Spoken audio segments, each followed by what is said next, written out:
From world events to Washington and New York City, here's your concise world update for Tuesday, January 27th.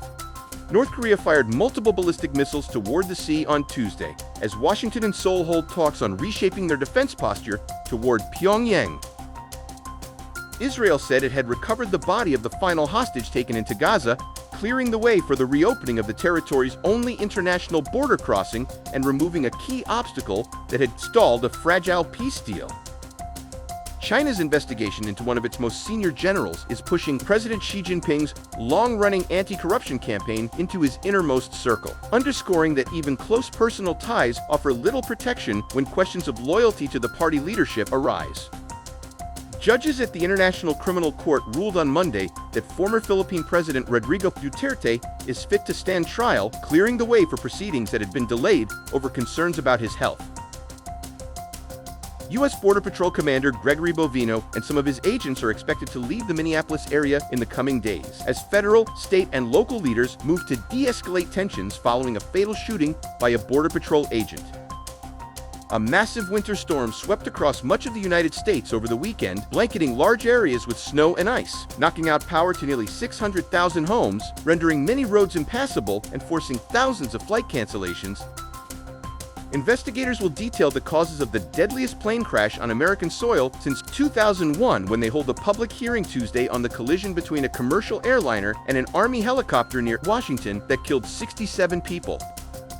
Federal prosecutors on Monday dropped assault charges against Jose Espinoza, who had been accused of ramming his vehicle into federal agents during an immigration enforcement operation in Virginia.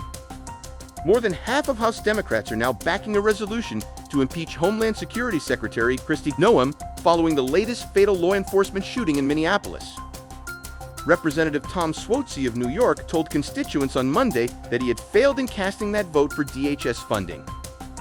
A federal appeals court declined to revisit a ruling that barred Alina Habba from continuing as New Jersey's top federal prosecutor, paving way to Supreme Court.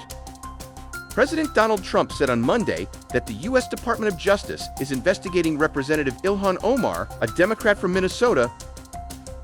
At least 8 people were found dead outdoors across the 5 boroughs between Saturday and Monday morning as temperatures plunged. The circumstances and causes of the deaths remain under investigation, but the mayor warned that the danger is far from over. This is an all-hands-on-deck effort.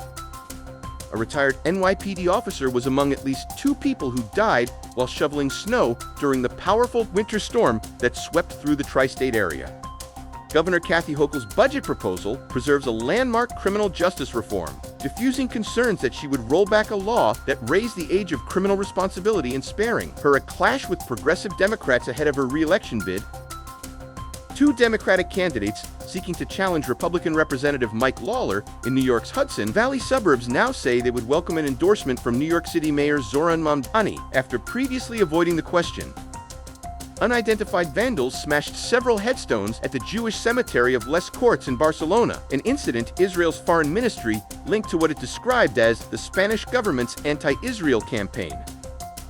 U.S. stocks extended their recent rally on Monday, with the S&P 500 and NASDAQ posting a 4th straight session of gains as investors positioned for a wave of mega-cap earnings and a Federal Reserve policy decision later this week.